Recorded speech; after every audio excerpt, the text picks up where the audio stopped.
So, by your own admission, you had a hard time predicting endings of the movies we watched last season, right? I think I did claim that for a few of the films. Yeah. I was having trouble coming up with what was going on there. I'm assuming you saw this one coming a mile away, though, right? Based on your hatred of organized religion. No. I mean, I should have probably seen this a mile away, but this was a real Scooby Doo ending here. It really just is. It seems like it could have been an episode of Scooby Doo. You know, if you don't include all of the nudity and kind of rapey vibes and brutal murder. Other than that, dead ringer for a Scooby Doo episode. This is adult Scooby Doo. That's all they made. They made an adult Scooby Doo movie. Clearly. Yeah. Welcome to Bad Movies and Beer. I'm Cooper. I'm Nolan. And today we are discussing Nightmare Beach, which is described as a joint Italian-American co-production. Did you detect any European or specifically Italian elements in this? No, I thought that was weird, right? Because the director, screenwriter, like that guy was American as far as I could tell. Well, no. So that's a common misconception. The director is a pseudonym. The thing is, though, no one knows for who.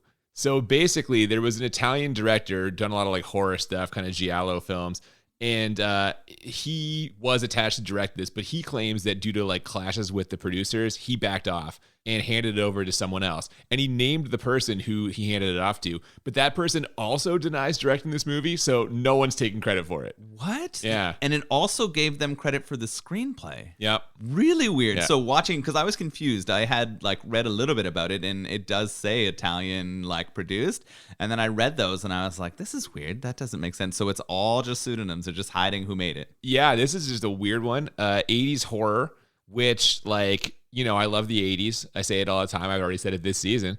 And 80s horror for me is a very reliable genre. You know, they're entertaining without really being scary, and this is not scary either. Yeah, I really love this too. This like type of genre is really, really fun. So I was really looking forward to watching it, and I'm excited to talk about it. So like every movie we watch, we always try to find a beer that connects. And so for Nightmare Beach, you've got a pretty good lockdown here. It's called Beach Freak. Yeah, Yes. Plenty of beach freaks in this movie. Oh my God. What do they call all the people who hang out on the beach in Spring here? breakers, no? Yeah, the breakers. That's right. And so all the spring breakers are there. And this takes place on a southern Florida beach. And this one is perfect. It's hilarious. It's a shark cartoon on the front here. Really good art. He kind of looks like the characters from our spring break. Ronnie, for sure, we'll meet and talk about later. Oh, yeah. This is definitely a Ronnie on the front.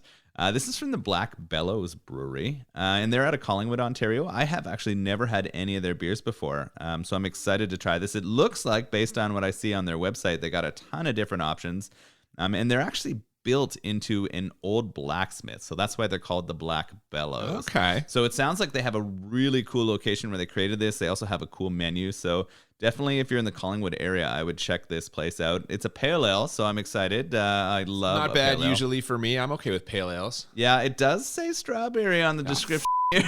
Well, never mind. I'm hoping that is just sort of a flavor note and not actually an addition to the beer, because I know that would take away for you. Yeah, my hopes, much like the hopes of those kids having a wonderful spring break, have been quickly dashed. I mean, of the hundreds of thousands of people at the spring break in this movie, I would say like, I don't know, 99,900. Most of them lived. It's only a handful that had a problem here, right? What a dramatic handful. Oh my And goodness. we'll talk about that in just a second, but first, why don't we get into this? Yeah, let's crack it.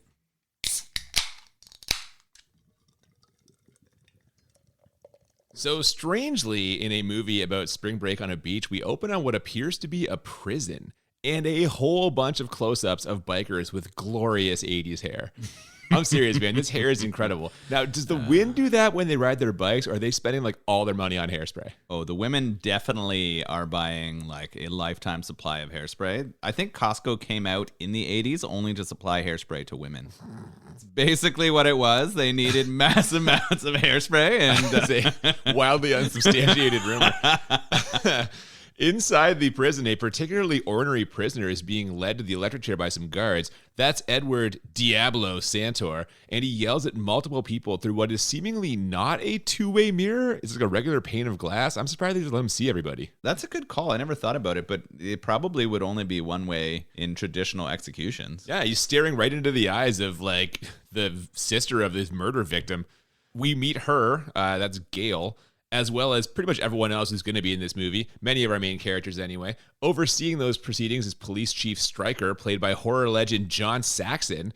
There's Reverend Bates administering the last rites. Dr. Willett, played by Michael Parks, who you'd probably recognize from various Quentin Tarantino movies. Yeah, I think it was in the Kill Bill movies, right? Oh, definitely. Yeah, he's there to confirm that the man is actually dead. And as I mentioned, Gail, the sister of his alleged victim. Now, I say alleged because Diablo swears he was framed and says he will return to get revenge on everyone, which clearly rattles her. Yeah, she's not happy about this. The only one who seems confident right here is our police chief, Stryker. He's for sure, he's got the right man, and he wants to see him put to death. Oh, yeah, he's not rattled at all. But you know what rattled me in this sequence? The song they play over the opening credits. It's about messing with bad girls who are naughty but nice. Take my body, take it good. This, I think, was written for the movie. They show the credits at the end and they say who it was sung by, and they just give like a one name, female name. It reminds me of like a Robin scenario, right? Imagine this is not at all the type of music that Robin would No, make for but the I record. actually really liked it. One of the best parts about 80s movies is the soundtracks. Yes. And this one comes out hot. And I can agree. I was loving it. Yeah, this weird start to this movie, but it does pick up once we get some establishing shots of Miami Beach, and it is absolutely packed. Both the beach itself and the main strip are just crawling with college kids. And you know what that means? Spring break. Yeah, it's awesome. So they do electrocute our Diablo friend, right? They check his heart to see if he's dead, and they say he is. And then I want to ask you a question about what they do here. You don't see it very often at the start of a movie. What do they drop in? You didn't see it, did you? No idea. They freeze framed. Oh, yeah. Okay, yeah, because this is him. It's his corpse. Yeah, they is sitting there. freeze frame on his corpse right after they electrocute him. I was so distracted by the song that I couldn't concentrate on anything else. But like you said, after that freeze frame, we get the sweet scene of thousands of young co-eds. Yeah, they're excited, but it turns out not everyone is excited about it. There's some concern that Diablo's biker friends will try to avenge his death.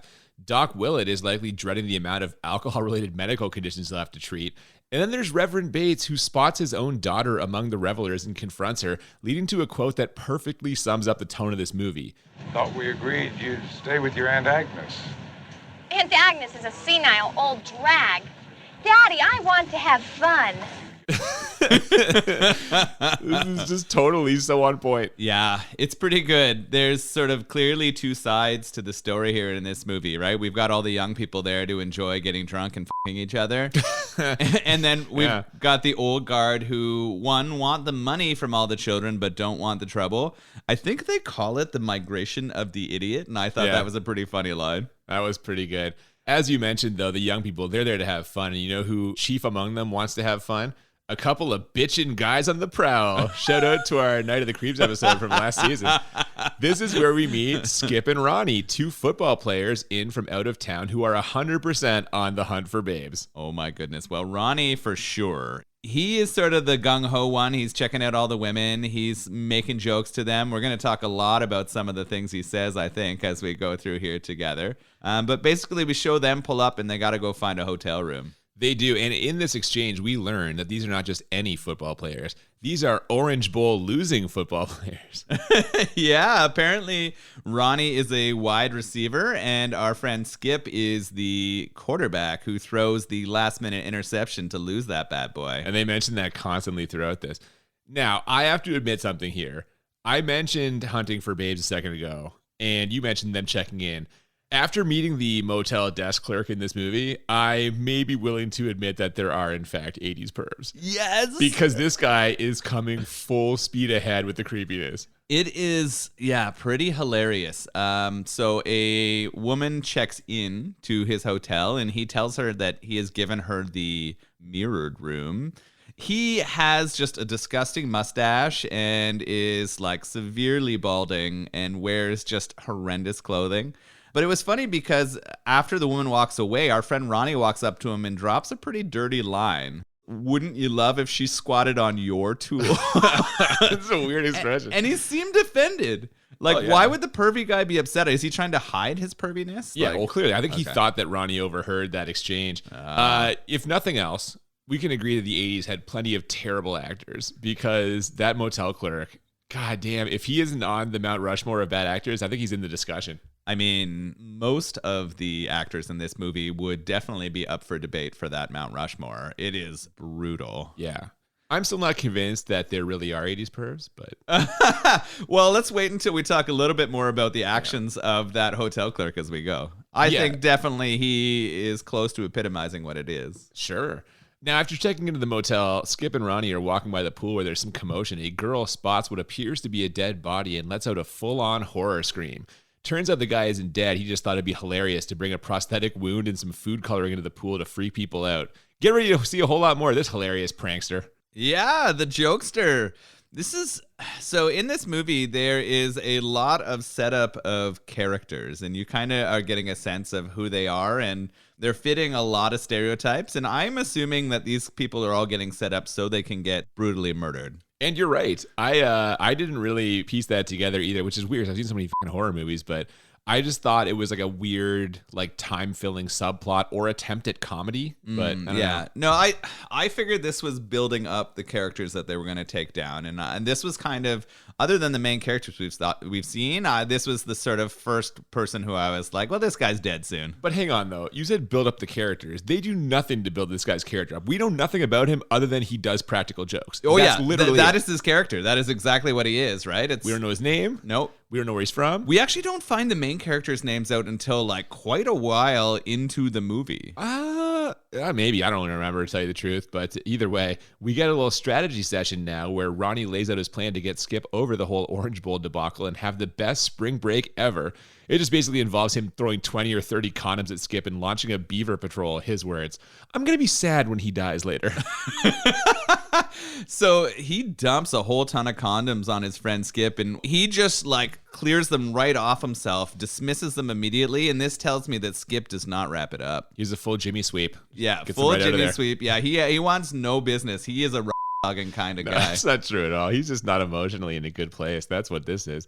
We got some trouble in the cemetery now, as it appears that Diablo's biker buddies have not only destroyed his gravesite and ripped up a caretaker, but also stolen his body. Yeah, this is kind of fucked up. They sort of do a zoom in and we see a like satanic star there. We know that things might be going on. Is this the bikers doing something? And we have our reverend pop in here and give some sort of prophetic. This is where I was like excited. I was like, oh, we got the prophetic old man here. Diablo has risen from the grave. That's what he thinks. Yeah. I don't know, man, but do they actually have his body? They don't, right? We never find out. The bikers do not have his body. The reverend did. Spoiler alert. The reverend is the reverend is yeah.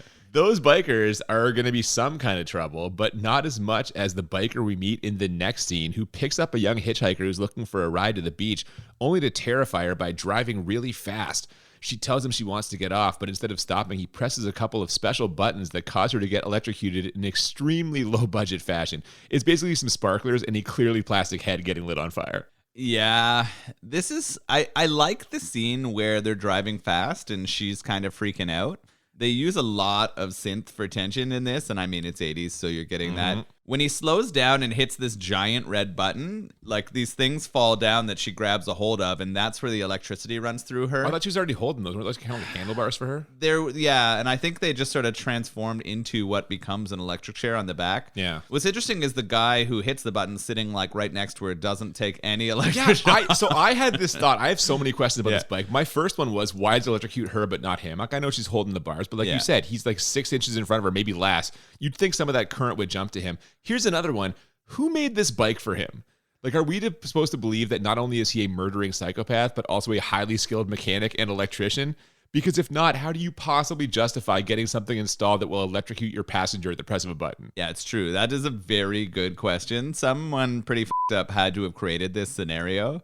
But I guess the assumption is that he made it himself, right? Which there's no, I mean, we find out at the end that he's been living in the junkyard, right? So maybe the assumption is that he's used those materials to craft living in the junkyard. Well, that's where he's like holding the corpse of Diablo and where he like his base of operations is. But I mean, I don't know. Having access to a junkyard does not make you a mechanical electrical genius. That's true.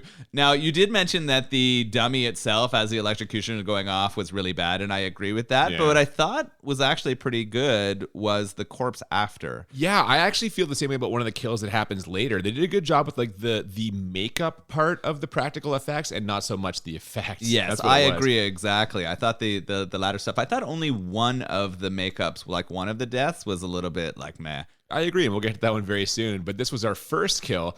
Not the only crime happening, though, as back at the motel, that desk clerk walks into the linen closet and moves some towels to reveal a peephole. One that's pointed right at where that hot girl from earlier is changing. Or wait, is that a crime? Yeah, oh yeah. Okay, good to know. Yeah, you're not Yeah, you're not allowed, especially as an operator of a motel. You can't sell people rooms and then videotape and or peephole them. Well, I'm sure it was against some kind of motelier code for sure. I just didn't know if it was an actual but crime. I think that part of it is the illegal, like in your own home if you wanted to have one. I think I don't know. So he's clearly an 80s perv. Right here, he moves some towels and look. Or is he the exception that proves the rule?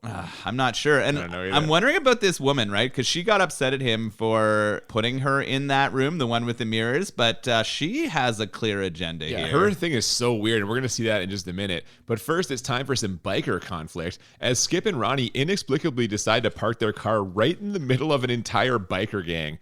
That goes about as well as you might imagine. One of the bikers tells them, "Hey, it's biker parking only." I didn't see any sign. I'm it. Now move that toy before I trash it. Now, rather than do what any sensible human would do and back down, Ronnie, extreme close-up, replies, "Get a grip."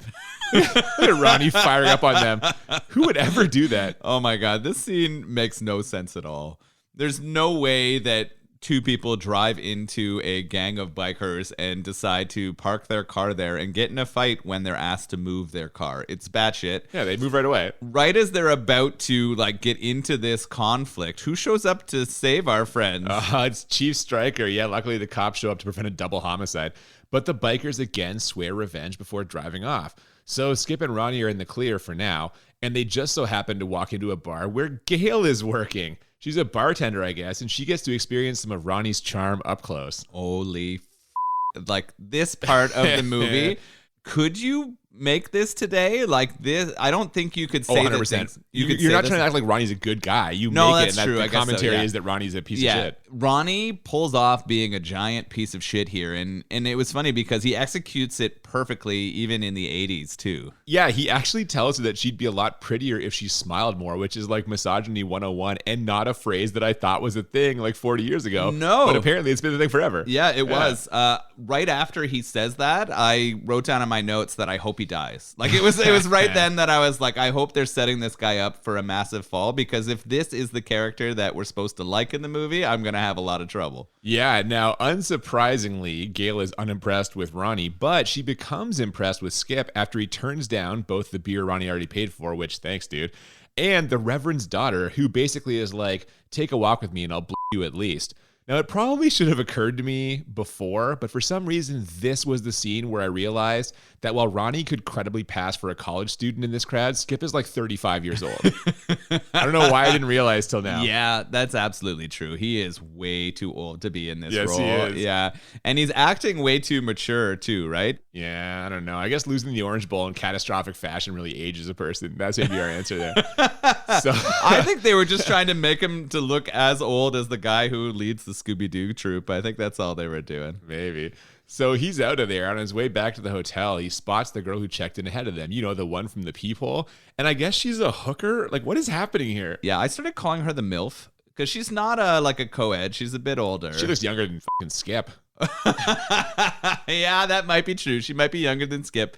But she is clearly out on the hunt for whales. She's using the situation to try to get them to give her large amounts of money, right? She said she needed to go to medical school to one. And she was like a chiropractor, but she's a new chiropractor table. Yeah, so she's got all these sort of stories, and she's really hustling these old men after f***ing them to give money. Not the way I would think you would do it. I think you want to negotiate a price ahead of time. Maybe there's a line there. I don't know. Yeah, maybe she can sort of say that she's not. If they're voluntarily giving her those large sums of money and she's not saying that's the cost to her, maybe she feels like she's not a hooker. Maybe. Well, this is going to be another one of the running jokes of this movie, and we see it the next day as the old man leaves her room looking disheveled and handing her a wad of cash. But that's not all we see. Ronnie brought a girl back to the room and I guess like nailed her in the bed right next to Skip. And the Reverend's daughter comes home and gets reamed out by her father for acting lewd. What a great word. Yeah, that is a really good pull, the lewd. He's sort of really upset by this spring break thing, right? He's not holding on well. But like, okay, move to a different city then. This occurs to me many times, especially at the end. I'm like, if you hate it so much, go somewhere else. Yeah, you don't have to live here. Take your daughter away from this. Or does he feel like this is like his crusade? Like he has to be in the heart of whatever to like... I mean, probably based on the fact that he was murdering people to stop them from being a part of this, right? Yeah. Again, spoiler alert. But it's interesting, right? Like I thought at first that the killer, that our motorcycle person, was kind of just getting vengeance on people who wrong them, or just sort of like trying to clean up in general, only going after kind of bad people. But I was having trouble deciding why he was choosing the people he was to kill them. Well, especially later in the movie. Yeah. There's one or two in particular I'm like, well, why is he going after this person? Exactly. So, it gets weird. a little bit confusing. It does. I feel like we need some levity to break up all of this tension right now. Luckily, everyone's favorite prankster is back. This time he straps a fake shark fin to his back and scares everyone on the beach. Classic. A police officer runs to the beach and fucking fires his gun. Shooting at him. Which is hilarious because, one, we know bullets don't travel through water very well. So that's not going to be an effective thing to do. And like, do you shoot a handgun at a shark? Is that the solution? You just get everyone out of the water. I guess. Well, he almost kills this kid. Speaking of classic beach shenanigans, we somehow dodge a Top Gun-esque shirtless beach football scene as Skip is too busy brooding to do anything other than lay in the sun. Instead, we head in the complete opposite direction with a wet t-shirt contest. That got Skip up, as in off the sand. Yeah, and gave Ronnie a large erection. All I could think of while watching Ronnie and Skip in this wet t-shirt scene is that their respective reactions are exactly how you and I would act in that situation. I'm not saying who would be who, but longtime listeners can draw their own conclusions. Yeah, one of us would be very excited and cheering along, while the other one might feel uncomfortable and have their arms crossed most of the time. Who's to say? Who's to say which one it is? We get another scene of Skip and Gail continuing to circle each other, and Ronnie continuing to make her question if Skip's wounded charm is worth dealing with an idiot friend. But that isn't something she'll have to worry about much longer, because Ronnie is not long for this world. First, he falls into a honey trap. He's drunk, walking the streets, just trolling for ass, when a particularly attractive member of the biker gang invites him to a very special party, one that ends with him getting his ass beat. Yeah. When he gets back to his feet, he spots a solitary biker, the one who killed the hitchhiker earlier, and decides to attack him. How does this go for him? Oh, about as well as you could guess, right? This is the girlfriend of sort of the leader of the biker gang. Well, she right? used to be Diablo's girlfriend, we find out. Yeah, so she's kind of like top ass as a part of the bikers, right? Ronnie sort of goes to take on the biker, and we know based on the electrocution scene earlier that this is a mistake, right? Yeah, he basically ends up just flailing and as a result grabbing the passenger bars, which gives him the full shock treatment. And I actually feel like the effects here were better than when they killed the hitchhiker. Yeah, I think the way that the electricity runs through Ronnie looks a lot more believable. Well, he's on fire at the end too. Like he's Yeah. like totally like his top half is just on fire. He's stumbling around. It's awesome. Yeah, actually, it's really good. And then we have a pretty good like makeup on the corpse after, right, when we see him fall to the ground. Well, yeah, if there was any doubt as to whether or not Ronnie made it, we see his charred remains in an autopsy scene. And Doc Willett concludes that the burns are identical to the ones found on the hitchhiker, which would suggest a serial killer. And how does the mayor respond to this news? By basically telling the doctor to disappear the body because they can't have word of this getting out. Corruption. Of course, right? The mayor needs all those hundreds of thousands of people there at spring break, can't lose that money. So we're going to start hiding these murders. And of course, our striker character is willing to follow along with that. And I think our coroner is having a little more trouble with this, but they threaten him about what? Well, he's going to lose his license, right? He's going to lose his license if anyone finds out that he's covering up these bodies. So what are they? I don't know. I think they threaten him because he's been selling drugs to this spring break kids. Oh, yeah. no. So I guess he's been a bit of a dealer here. He's been giving them some uppers or whatever so the kids can enjoy their partying a little more. But they'd say they're going to throw him under the bus if he doesn't go along with their cover up. Municipal government, not strong in wherever this fucking beach town is. Yeah, I was trying to figure that out. They kind of describe it as South Beach. Well, the one girl, the hitchhiker, asked for a ride to Manatee Beach, which I don't think is real. Like, there's a sign in one of the establishing shots that says Daytona Beach, but I don't think that's in Miami. No, I think you're right. I think they describe this as Manatee Beach, so they're making up kind of a Florida locale. Well, no actual town would agree to have, like, sure, you can set your movie here. So after this happens, we get some scenes of Skip looking for Ronnie in all the places you'd expect. The bar, the beach, the wet t-shirt contest. And unbelievably, and I mean that literally, truly unbelievably, he spots the biker babe from earlier and notices that she's wearing a medal exactly like Ronnie's. And this leads us into a chase scene that I would describe as truly atrocious. Yeah, it's really slow. We've got some good music going on in the background, though. That's the only thing. No, the music's terrible. It's this off-brand steel drum. It's like a homeless man's version of the music from Commando. It's awful. Also, you said it was long. It's like 30 seconds. No, I said it was slow. Oh, right. Yes, sorry. Like, the speed at which they're traveling was really slow for a chase. Yeah, they go nowhere. It takes no time at all. Yeah, this is a really bad chase. I agree. At this point in the movie, I feel like things are shaping up, though. We've kind of built the scene here. We've got the jock, right, and his missing friend. We've got a jokester they've introduced a couple times. We've got a thief that's shown up a few times and know that he's going to be a part of the killing later. And we've also got that MILF escort who's going to be in trouble. You keep calling her a MILF. She's like 24. I don't know. She seems older to me, and maybe it's because the underwear she's wearing is huge, but 80s. 80s, yeah, I don't know. And then the cop, I think all these people are in trouble. This is where it's all going to go down. There's a lot of players on the board for sure. Now, this horrible chase ends with Skip getting too close to the biker gang's hangout before once again getting bailed out by the cops. Side note here, I'm sure this biker gang has caused their fair share of trouble, but the way that John Saxon's police chief character is talking to them here seems kind of over the top. Someday I'll watch the rest of you cry, just the way I watched him. This to me just seems excessive. Oh, it's absolutely excessive. I mean, there's lots of things that are a problem with this movie, but the police character itself, the way he was sort of just pinning everything on the bikers, or just the way they describe the bikers in general as evil, and like, for what? He calls them human garbage. Yeah. We don't see them do anything bad other than beat up Ronnie after Ronnie gets kind of fresh with that one girl. Yeah, exactly. Was this kind of a common 80s trope? Was it like a thing where bikers were always kind of evil? Oh, it was a trope before then even. I think like for a long time, yeah. Okay. I struggled with it a bit. Like this scene, the acting stood out a bit for me for being horrible. Like it's bad in general in this movie, but I thought Skip and the leader of the bikers when they were having their standoff was just atrocious. Yeah, it's not good. Skip is real bad for the record if that's not clear already. And the cop, like I said again, just excessive. But what is not excessive is that pervy motel clerk getting straight up murdered when he goes for another look at everyone's favorite prostitute. The mysterious biker shows up in that closet room, garrots him, and leaves him there with his eyes staring through the peephole, clearly visible on the other side. But hey, at least he died doing what he loved.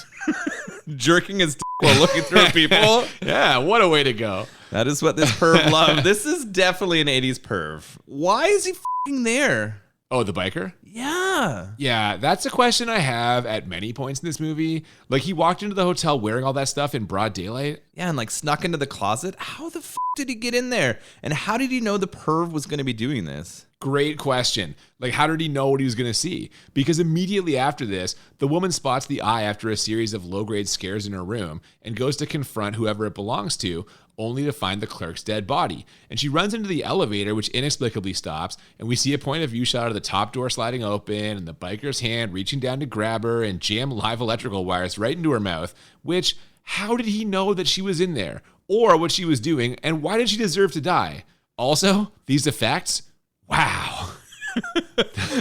This was an attempt at using like computer special effects, but not really. Like they do something to the film. Animation? Yeah. It's like what we saw in the Dungeon Master back in season 1. Exactly. They do that kind of animation. Yeah, like drawn on flames or sparks. Oh my God, man. It's terrible. It doesn't come off well. It doesn't age well on this one. I wonder if at the time it was kind of fun. Like maybe it seemed cool to work that in there. It probably took some crazy amount of hours to do that. It does not seem like it was worth it. Oh, it's not a good murder here. I wonder why or how he got this cord that was like live and didn't shock himself. There are so many of these moments where just like he manages to find a live cord of electricity to shock everyone. Is that why the elevator stopped, do you think? Like maybe he pulled it out of the elevator somehow? It's a big cord though. Yeah, electricians have to be screaming at this movie.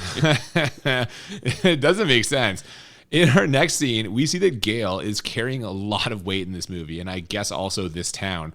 First, she has to break the news to the Reverend that his daughter is doing all kinds of lewd things, and then she's got to deliver some important plot information to Skip, who, of course, is still looking for Ronnie. After giving him a quick history lesson on the biker gang, she takes him to the beach clinic and the police station, which both prove to be dead ends for reasons we already know. And as you mentioned earlier, the doctor not handling his role in this cover-up well. No, and I also wondered, why is the corner doctor guy in the clinic also the one who treats the beach people? Oh, I think there's just one doctor in the whole town. He just runs everything while there's hundreds of thousands of people who visit every spring. Yeah, no, that's why he hates it so much. That's why he's drinking all the time? Oh my God, out of a flask the size of a expedition canteen. This thing is massive. It's not a flask. It's like one of those hydration backpacks that runners wear. He's got a camelback on. He's got a two-handed. It's enormous. I'm wondering what he's got in there. We don't get any hint, but it's definitely liquor. There's a bottle in front of him later when he makes a very drunk phone call. He's drunk dialing, which is, It's another sign that things are not holding up well for him. No. After all this excitement, Skip drives Gail home and they do a little bonding now as she tells him about her past in another edition of Who Acted It Worse.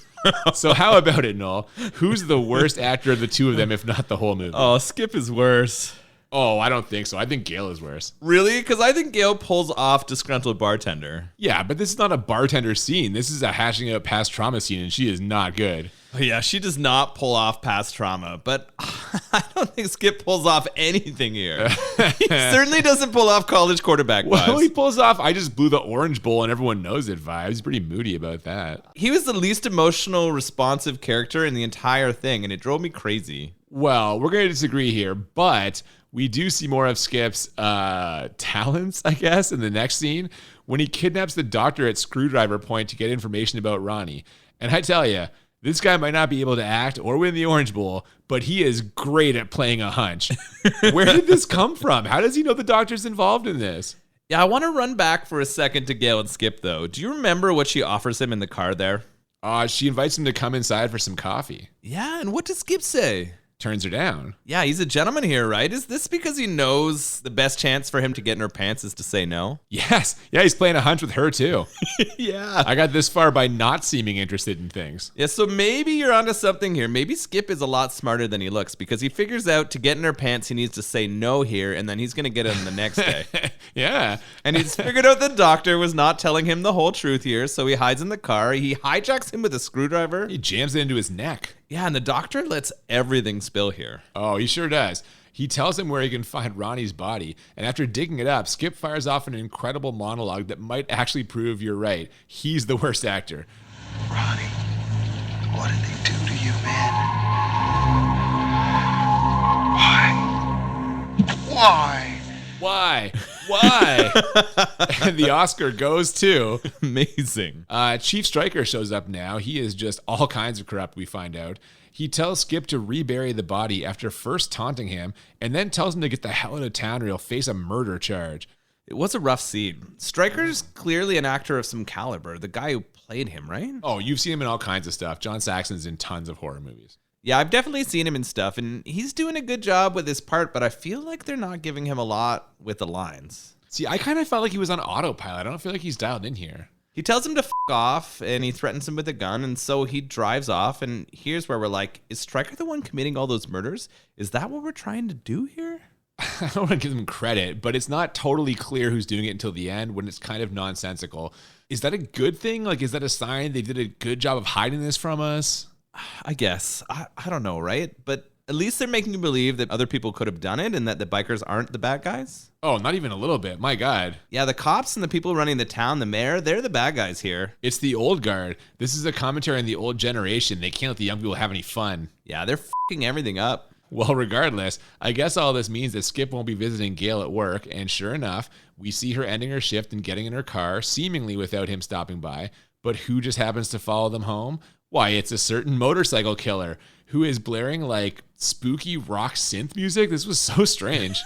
I enjoyed the song, though. And this comes up the next few times he's following her. Every time he follows Gail, that music comes on. Yeah, but it's not the same as the murder music. The murder music didn't have the synth. If you were a motorcycle killer, wouldn't you have different songs for the parts of your, like... Yeah, you're about to kill the person. You're like, hold on a second. Let me just change this music.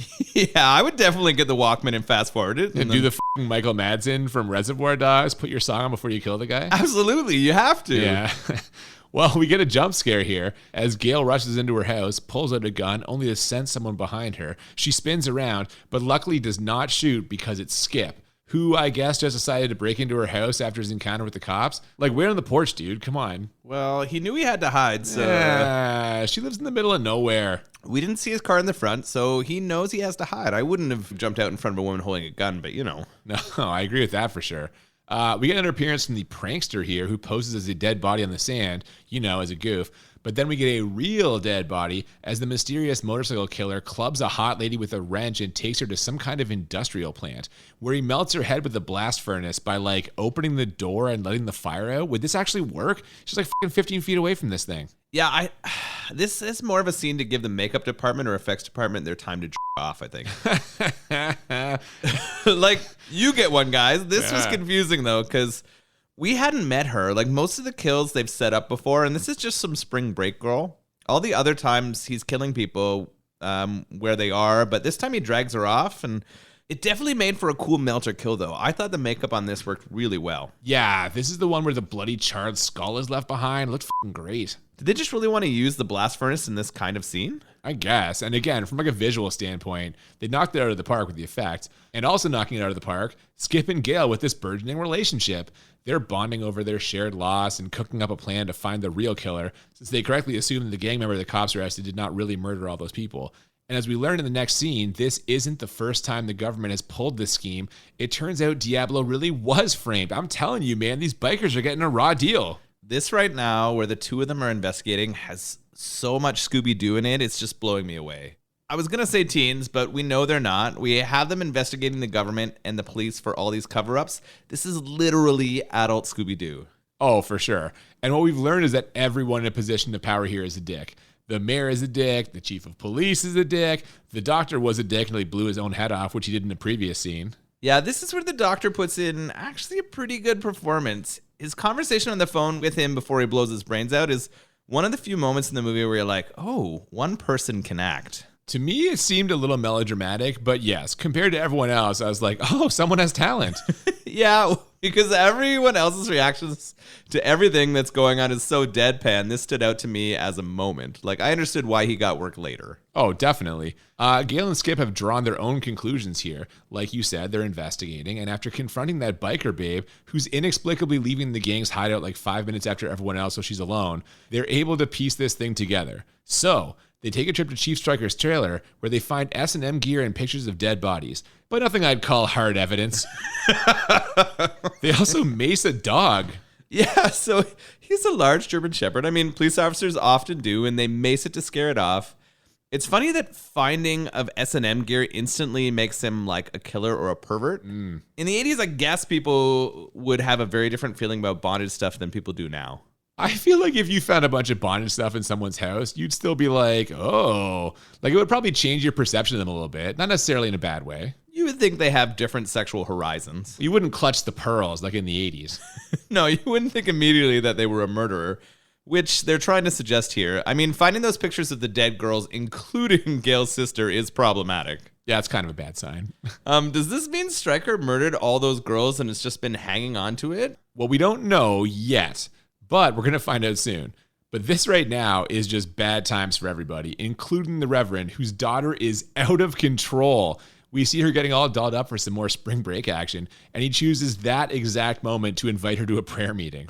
Unsurprisingly, she turns him down, and their conversation gets cut short by a visit from the mayor, who is seeking advice on who could possibly be behind these killings. Luckily, the Reverend has a theory.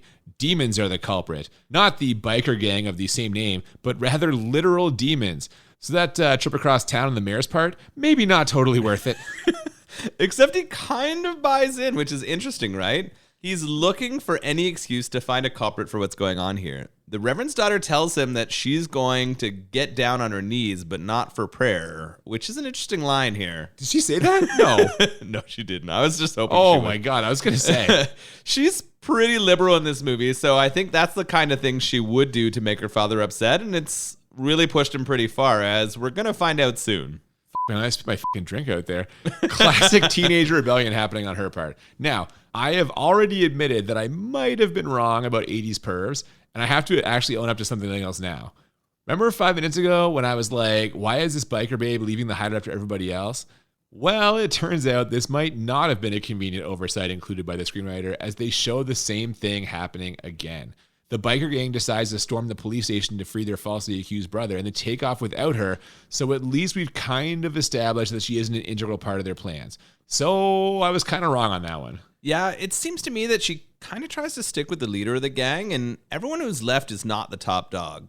She's not going to give them the time of day, so they leave her at the hangout, and this is not good for her. Well, yeah, unfortunately, this leaves her prone to a visit from our mysterious motorcycle killer and the inevitable electrocution. This one pops her eye out for some reason. She has on these really old school headphones that almost like have a radio built into both ears. Yeah.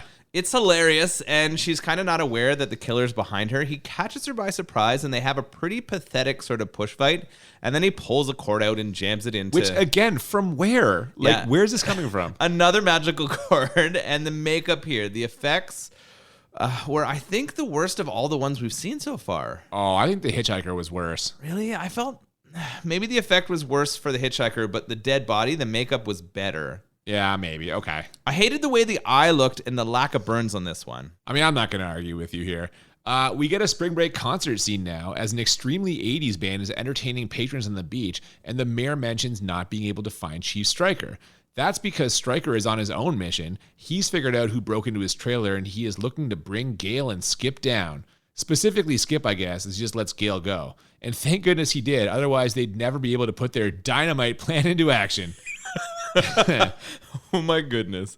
So Skip and Gale get together and they decide they're going to use her as a little bit of bait. They're going to find out who's causing all these problems and have that biker follow her. So she heads off on her sweet electric scooter. She does. Now, speaking of great plans, the bikers successfully storm the police station and free their new leader. So they're back on the streets and looking for Stryker. Now, here's my question. If they're looking for Stryker and Stryker's looking for Skip and Gale, then by the transitive property, are they also looking for Skip and Gale? Absolutely. Yeah. This is just so funny to me that all of these storylines are starting to meld together. I actually kind of like it. They're converging. Let's give the screenwriters some credit here. Now, great news for Skip and Gale. After a short scene where we see the hilarious prankster is dead for real, R.I.P., we find out their plan might actually be working. It seems like she is being followed by a mysterious biker, but it turns out just to be a creepy motorcycle cop who pulls up next to her, smiles, nods, and drives away. So I guess they didn't want to pay this guy more by giving him any lines. What a terrible fake out this is. Yeah, I didn't like this. I guess they're trying to build tension and have a sort of moment where Skip can't go rescue her. But the comedy of the guy blocking Skip and the two of them arguing is just brutal. Oh, it's real shitty. Really bad. Yeah, so new plan. She's going to go to her father's old abandoned junkyard, and Skip's going to meet her there. But unfortunately, he pulls his car up right next to Chief Stryker's, so it looks like he's f***ed. But who just happens to show up at that exact moment? The biker gang, who shoot the chief and drag him away behind their motorcycles. Triumphing over oppression and saving our main character's life? Clearly, they are the real heroes of this movie. In a way, they really are. Right? It's funny. Stryker's shown up and saved Skip from the bikers twice, and now the bikers show up and really save the day. I like that they tied Stryker to the motorcycle and dragged him off as he's kind of bleeding out. I thought this was justice for clearly the most evil character. Well, maybe second most evil character. I mean, the mayor's pulling all the strings, but Stryker's the one doing a lot of the dirty work, so you can kind of make your own decisions there. Plus, there's that guy committing all those murders. I guess he might be the most evil, actually. Yeah. Yeah, he's not great either. Yeah, I agree. Meanwhile, in the junkyard, Gale finds the dead body of Diablo and then gets immediately confronted by the mysterious biker, who she correctly identifies as her sister's killer. And speaking of identifying, after a brief scuffle, she pulls off his helmet to reveal Reverend Bates. Oh, no. I know. Very disappointed in what should be the moral center of this town. Yeah, it's funny because you kind of made fun of me in the opening for not seeing many things coming last season. And I'll admit that this was true. And I kind of didn't see this coming, but It did kind of make sense though. Like exactly. I really thought it was going to be the Diablo character. I thought it would be more fun as like a horror movie if it was like a supernatural rise from the dead. The fact that it was a reverend trying to clean things up, like, didn't make sense to me. no, it didn't make sense at all. Like why is he trying to kill Gail at this point? What did Gail do? Gail is one of the more responsible members of this community. Yeah, she's not slutting around or doing anything. She's only trying to kill her because she knows she's on to him. Well, no. So he does actually call her a slut, and he admits to killing her sister because, in his words, she was a lustful sinner, like these heathen invaders. So if nothing else, it's safe to say this guy is anti-spring break. Absolutely. So things are looking bad for Gail, but who shows up just in time? It's Skip, of course, and he shows up mere moments after the Reverend says that everyone must die like Diablo did. Death by electrocution. But then he's just strangling Gail, and I'm like, so we're not doing electrocution anymore? Like, Yeah, where's that magic electrical cord? So she's getting strangled, and Skip gets there, knocks him off so that he can't continue to choke Gail. But we get another tussle here, and man, is this old man strong. I was thinking that too. How is he killing these people? He's like f***ing 70 or something. He's holding his own with a young Orange Bowl losing quarterback. He must be some kind of wiry motherfucker because he doesn't look strong. He looks pretty frail, and he's just beating the shit out of Skip here. Maybe he does DDPY. Diamond Dallas Page's yoga? No. Skip manages to get him off her, and they make a run for it. But the Reverend fires up his murder bike and tries to chase them down. Only he runs directly into a giant tire, which causes him to fly over his handlebars and right into some power lines, where he is immediately electrocuted. Irony. Oh my God. I mean, with his obsession with electrocuting people, this kind of had to be the way he went. The fact that it was this silly motorcycle crash into a tractor tire that launches him into live wires. It was right in front of him. He could have turned. He could have done something. Also, when he flies towards the wires, he reaches out and grabs him with both hands. He's hanging there, getting electrocuted. Yeah, it's a brutal ending to a pretty brutal movie. Yeah. And we wrap things up pretty quickly after that. The next morning, Skip stares out at the beach, lamenting the garbage everywhere like that indigenous guy from those commercials in the 90s. I kept waiting for a single tear to roll down his cheek, you know? But instead, he and Gail jump in his car, kiss, and drive away. It was an abrupt ending. Yeah. We know Gail's going to leave town. She's done with this place, and she's going to head off with Skip. He's going to at least get drafted in the first round of the NFL. Oh, I don't know about that. That's what they say early in the movie, that he's still a first-round pick in spite of those things, so they're going to have a good life. We said he's done with football. No more football. Ah, he's going to do it. I don't know, man. But here's something I am wondering about. What about the mayor? Like, he was involved in covering up multiple deaths. Does he still get to be mayor? Oh, yeah. He gets off scot-free. This is how politics work. But they aren't even going to try and bring him down. They're just leaving town. Nah, they know that he can just lie and there's no way to prove it. Okay, what about Ronnie's body? Are they just leaving him in that quarry? Yeah, that's f***ed up. Is he just going to leave him there, right? Yeah, they're leaving Ronnie's body. Way to go, Skip. Not cool. What about Ronnie's mom? What about Ronnie's family? It was her birthday, they said. Yeah, oh Jesus, oh my God. Skip's an asshole, I'm telling you. Oh, he put in the long game to get this pussy, and he's not going to ruin that with dead bodies and friends or corrupt mayors. No, I guess not. He's just out. This is it. Yeah. Movie over. You're right. They left a lot of unresolved things here. I didn't even think about it. I was just kind of happy it was over. Yeah, well, on that note, we have reached the point in our podcast where we're going to rate this movie. The way we do this, we rate on a scale of 1 to 10 two times. 1 to 10 for how bad it is, 1 to 10 for how enjoyable. And the goal is to find movies that are a 10 to 10 on both scales, or what we call the Crit 20. And I will start with how bad this movie is. Man, the acting is really bad. Not John Saxon, although he does, like I said earlier, kind of seem like he's on autopilot, and not Michael Parks, who played the doctor, although I feel like he did kind of go over the top with the drunkenness, especially in that phone call. But like Skip, Gail, virtually everyone else other than Ronnie, who isn't even a character, he's a caricature. Like that's what he is. He's not, he's a fucking trope. Not Really good. bad. Yeah. Some of the death scenes were like hilariously bad. Others were just kind of okay. And speaking of the deaths, I still don't know how you get that bike made. Like that's a plot hole for me. Like I don't know how he came into possession of this electrocution bike. I wanted to give this a 10, but I think because it does kind of follow that like 80s horror formula of like some meaningless deaths, but at least like some decent gore scenes with the effects. I'm only going to give it a 9, but I don't feel great about it. So you had some difficulty here landing on where you wanted to be. Yeah. Yeah, I think the biggest red flags in this movie for bad are acting for sure. It's so fucking bad. Yeah, we had to compare Gale and Skip earlier, and they both suck ass. Like, they're both brutal, and they take up the majority of the screen time. Yep. The mayor's bad. It's not great. The Reverend's not great. The Reverend's not great. All of the teens that we see in Florida State Man, the thief, like there's so many really bad actors or performances in here. I thought that the effects were bad, but the makeup was good. Yeah. If we're going to go there. Ronnie on Fire, Top Half on Fire was pretty good. Yeah, that's true. That's fair. But I thought in general, and maybe it's time-based, but I thought they were kind of rough. I also found the synth sound effects bad.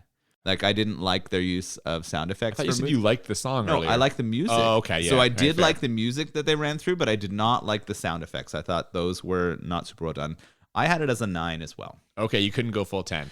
I thought about it. It was one of those where I had like... We're in the same place. Yeah, it would have hit... If we did halves, it probably would have been a 9.5, but we never give halves. So I had it as a 9 too. Okay, how enjoyable, though, did you find this movie? I enjoyed the music. Yep.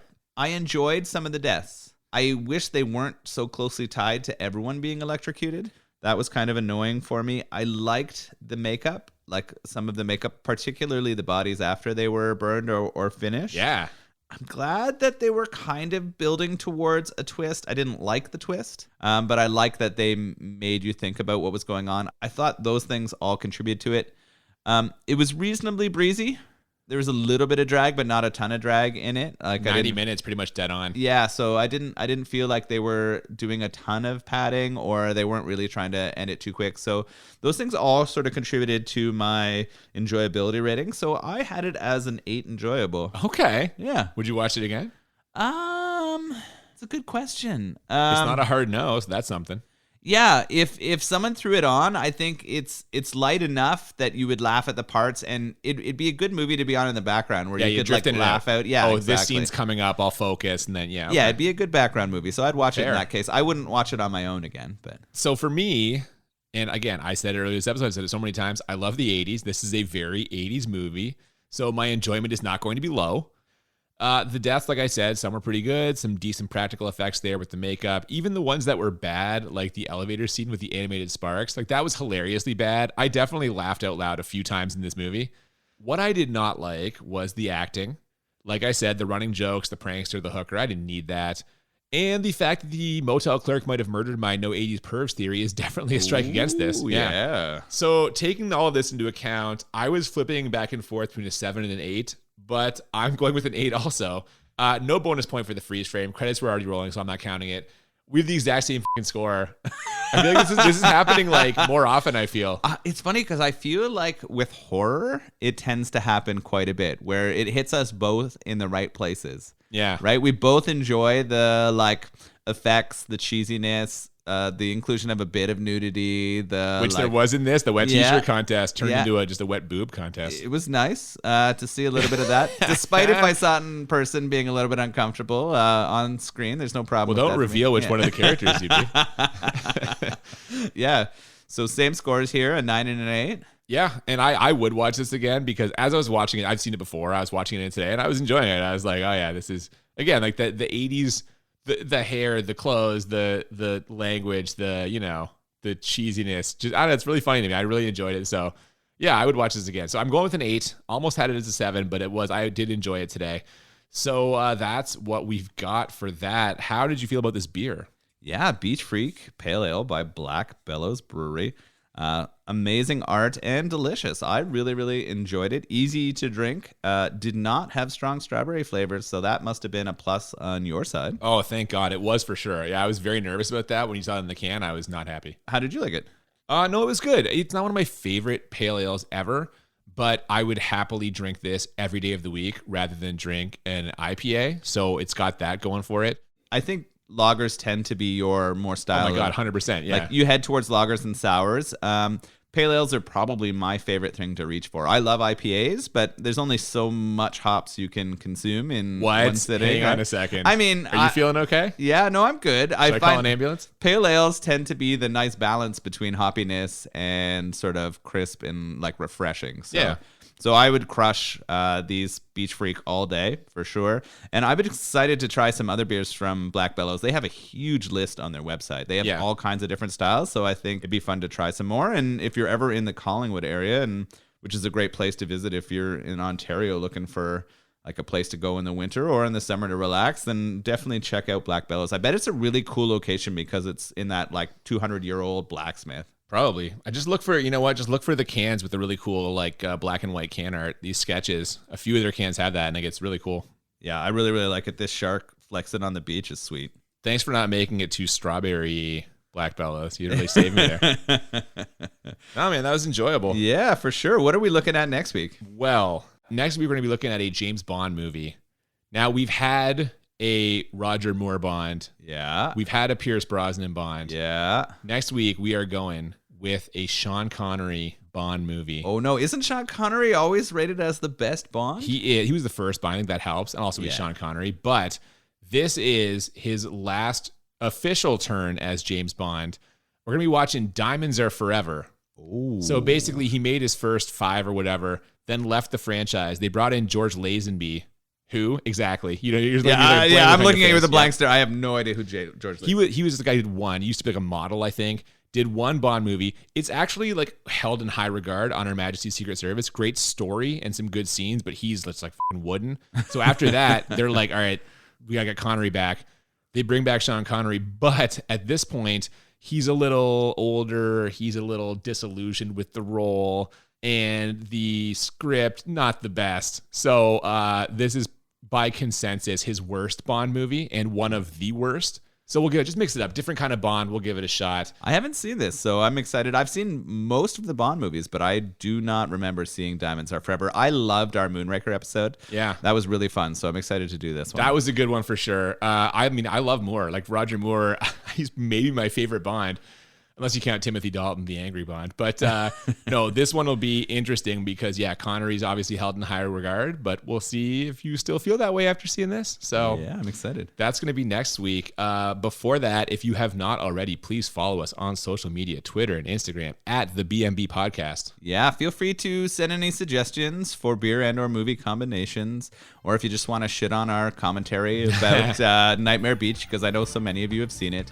You can send us emails, thebmbpodcast@gmail.com. Thank you so much for listening. I'm Cooper. And I'm Nolan. And we'll see you next time on Bad Movies and Beer. Keep it skippy. The Beach of Terror.